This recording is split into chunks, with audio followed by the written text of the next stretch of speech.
Prabowo diam saat kapal Cina masuk Indonesia.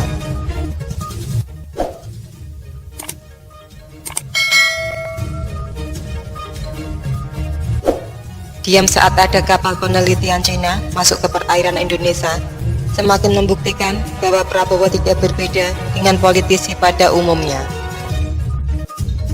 Demikian pendapat Direktur Eksekutif Indonesia Political Opinion, Deddy Kurniasyah, Sabtu 23 Januari. Kata Deddy, tidak gerangnya Prabowo menyuarakan kedaulatan seperti saat kampanye pemilihan presiden menjadi indikasi kalau mantan kompetitor Joko Widodo itu hanya latang ketika momentum politik elektoral semata. Diamnya Prabowo cukup membuktikan jika ia tidak berbeda dengan kebanyakan politisi hanya lantang saat kampanye dan nihil bukti saat berkuasa. Kata Deddy, Sabtu 23 Januari. Selain itu, Deddy mengamati Ketua Umum Partai Gerindra itu terkesan tersandera secara politik. Meski demikian, sebagai sosok yang getol menyuarakan kedaulatan negara, seharusnya Prabowo memiliki keberanian dan independen dalam menjalankan tugasnya di Kementerian Pertahanan.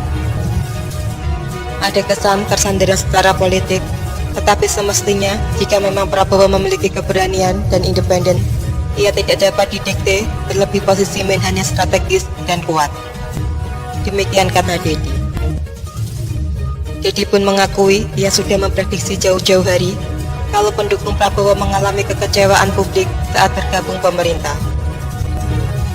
Bahwa pendukung Prabowo akan mengalami kekecewaan publik yang sangat besar saat masuk ke pemerintah, sehingga yang sering ia analogikan semakin tidak terbukti. Pungkas Deddy. Badan Keamanan Laut atau Bakamla mengidentifikasi aktivitas kapal penelitian Cina memasuki kawasan perairan Indonesia. Saat beroperasi di perairan Indonesia, kapal tersebut tidak mengaktifkan sistem identifikasi otomatis atau AIS-nya. Sejauh ini, Prabowo sebagai Menhan belum mengeluarkan pernyataan terbuka kepada publik.